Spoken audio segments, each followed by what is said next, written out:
The most efficient and economical means of transportation ever developed is the modern steam railroad system. And although a steam locomotive had not been conceived in the mind of man, and railroad tracks had not even been dreamed of at the time our story begins, yet we're going to show you how a great American laid the foundations for one of the world's greatest railroads and securely fixed a young nation in its place in the world with the bonds of transportation. 25 years after George Washington had passed to the immortals, the steam locomotive made its appearance. Railroads sprang up along the old routes of travel. Small, scattered short lines were built and then hooked together. The Richmond and Allegheny Railroad took over all the rights of way and appurtenances of the James River Company, and George Washington's Canal became a railroad. Other lines built along the route of the Midland Trail were extended, then combined. And finally, all found their way into the Chesapeake and Ohio lines of today. George Washington's Railroad, built on the routes he selected. And here we see George Washington's railroad as it is today, smoothing the road, making easy the way between east and west, as Washington predicted in his letter to Governor Harrison.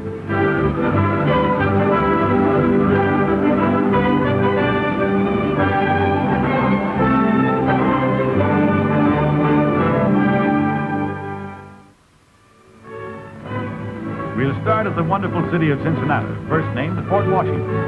This new Cincinnati Union Terminal, where we board the George Washington, is one of the most magnificent structures ever built for the convenience and comfort of travel. It is used by 7 railroads and costs $40 million.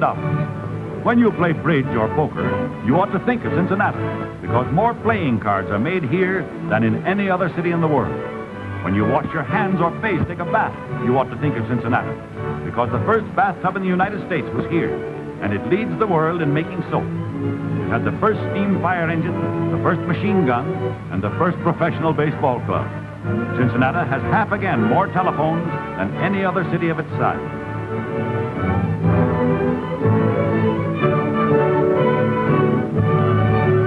And here's the George Washington, leader of the finest fleet of air-conditioned trains in the world. Glance at one of the great, almost human machines which wheels you swiftly and safely through the night while you sleep like a kitten. It's not only a locomotive, it's a traveling power plant. Loaded with 20 tons of coal and 16,000 gallons of water, this mechanical wonder is going to convert 4,000 gallons of water into steam every 60 minutes. And into its giant furnace is going to go every hour 2 tons of the finest coal in the world. But the fireman doesn't have to shovel it like he used to. He just turns this little gadget, and machinery does it, more scientifically and more effectively than a man could do it with a shovel.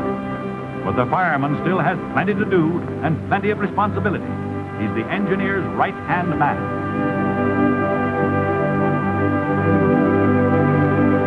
Here's the engineer, a fine citizen, a man who owns his own home and sends his boys and girls to college. He's able, cool-headed, resourceful, and experienced, or he wouldn't be in the cab of the George Washington. This is the man who does your driving for you when you travel by rail. Peering through the fog and storm when the airplanes are grounded and the trucks and motor cars are stalled in snow drifts, he's the man who drives every day in the year, no matter what the anything. He has to fight the road hogs at the crossings and dodge the nitwits who want to race the train. He spent many long, hard years as a fireman before the company ever trusted him with a locomotive. He brings you safely and comfortably to your destination, all as part of the day's work. There is only one place where you are safer than when riding with him, and that's in your own bed at home. While you're easy and comfortable back in your car, don't forget the engineer.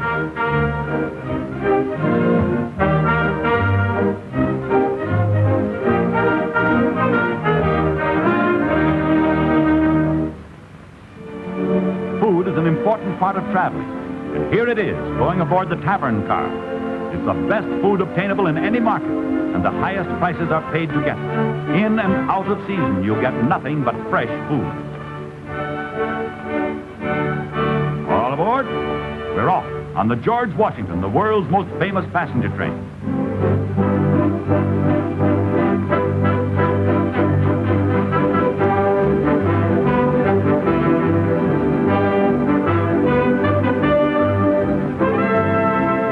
We'll look at the cars on the train. Here's one quite different. It is designed for passengers who do not wish Pullman accommodations and exemplifies the policy of giving the very finest of transportation for just the price of the railroad ticket.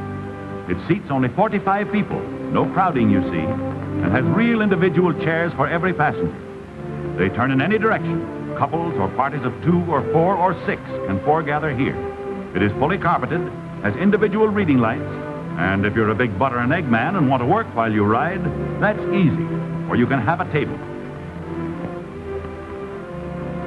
There's a women's lounge room, too, for making a toilet or taking a smoke.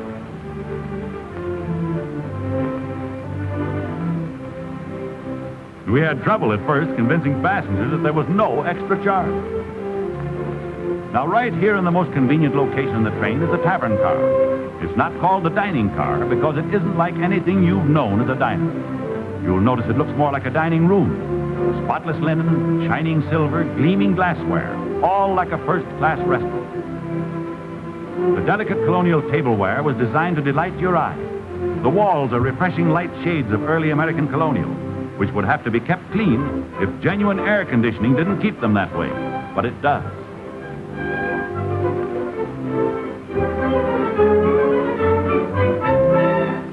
The meals are cooked by experienced chefs, and if what you want isn't on the menu, one of them probably knows how to cook it and will be glad to do so. Next time you're on a tavern car, ask the steward to take you through the kitchen. You'll be glad to, and you'll marvel at what cooks can do in such small space, and how spotless and ship-shape everything is.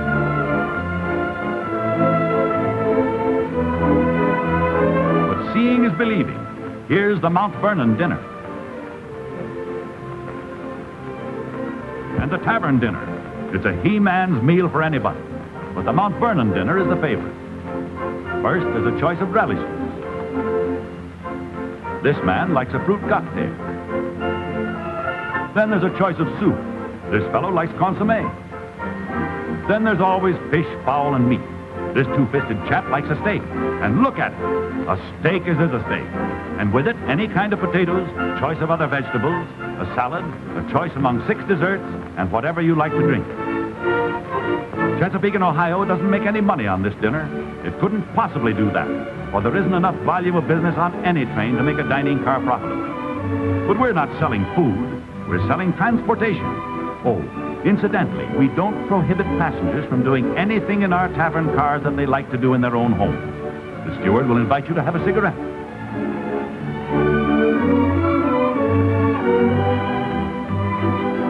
Here's a lounge car mid-train for the convenience of folks who don't want to walk way through to the observation end. And we call this the library, because it's quiet here for those who want to read or work.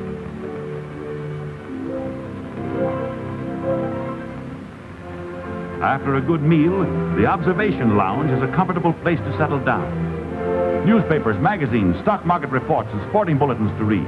And then, of course, there's the radio, with the music of your favorite orchestra. There's no reason why you should be cut off from the world when you travel. Radio keeps you in touch with the news of the day. But if you want to rest and relax, forget the busy world and look at the marvelous country and the interesting places as you speed along. Augusta, Kentucky was settled by Revolutionary soldiers in 1785, the same year George Washington's railroad was founded. It's the only town in the world built on the bones of unknown people.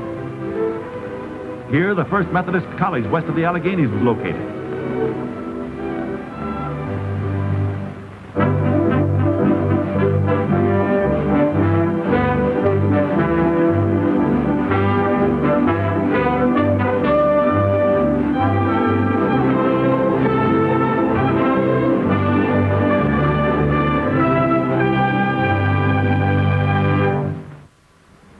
Now we are entering Ashland to rejoin the train from Cincinnati. The setting sun is dipped below the rim of the haze-enshrouded hills which frame the course of the beautiful Ohio. It's almost bedtime. The travelers who are going to sleep like kittens and arrive fresh as daisies are making ready to enjoy a night of genuine air conditioning. There's no mystery about this modern magic which banishes excess humidity, noise, and dirt. It's almost too simple to be true. The sleeping cars on the George Washington have accommodations to suit anybody's taste. Single berths and single sections, of course, for those who prefer them, with real coil spring mattresses, regular miniature box springs just like you have at home. Maybe for the family you want a room or a suite of rooms with individual accessories. The George Washington has those too. Then, if you want privacy, here's a single bedroom. By day, it's a luxurious apartment with a deep cushioned divan. At night, it's a private bedroom with private accessories and a bed 6 inches longer than a berth. Think of that, you long fellows who have been trying to be contortionists when you put on your pants in an upper. No use taking time to look at the other cars. They're all like this. Brilliantly lighted, cheerfully decorated, spotlessly clean, and of course, genuinely air-conditioned. Each one is a traveling home with its own water system and power plant, and supplied with its linen, bedclothes, and other equipment for your comfort. It represents an investment of $40,000, or the equivalent of this splendid home. Sleep like a kitten and arrive fresh as a daisy are more than slogans. And now there are lots of other things going on all over this great railroad. You rarely see them and probably know little of them. So we're going to give you several quick glances. But the wonderful New River Gorge combines them all. Deeper than the gorge of the Niagara, it is a riot of scenic grandeur through which we pass on our way to begin our ascent of the western slope of the Allegheny Mountains.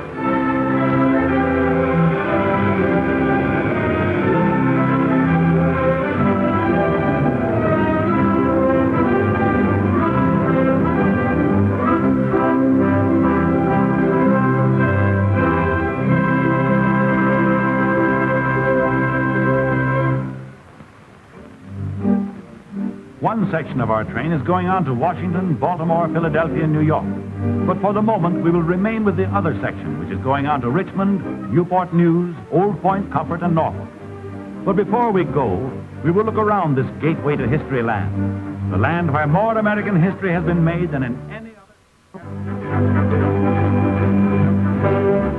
Newport News, where Chesapeake and Ohio rails come down to Tidewater, is the largest terminal occupied by one railroad.